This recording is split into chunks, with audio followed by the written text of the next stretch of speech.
puntahan natin yung puntahan natin yung iba kong saging na may bunga para makita nyo yung iba kasi may bunga na. Medyo nakakainip din maghintay, pero sabi nga lang kapag ikaw ay may tiyaga makakapaglaga. Ayan o, tingnan nyo.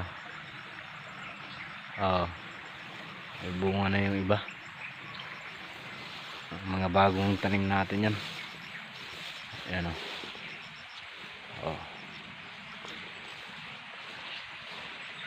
mga bunga nya, mga bagong tanim lang natin yan, pero marami ng anak, marami ng suwi.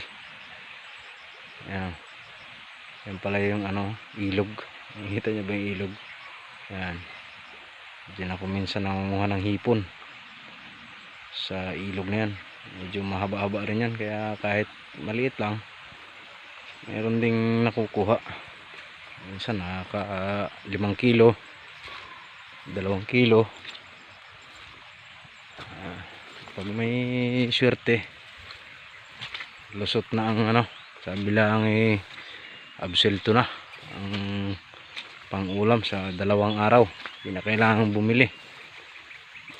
Medyo mahal-mahal din kasi. Ayan chismosa talaga itong kalabaw na ito tingin pa, hindi na lang pagkain yung sikasuhin Ayan wala nang bunga to, parang tinatamad na tong saging na to. Pero yan yung isa ko doon meron na yan Ayan, medyo marami-rami na rin yan. Parang estimate ko dyan may 200 puno na yan.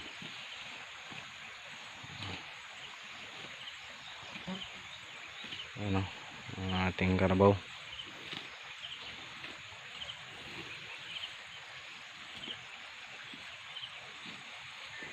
Ayan naman yung ibang saging na mga bago pa lang.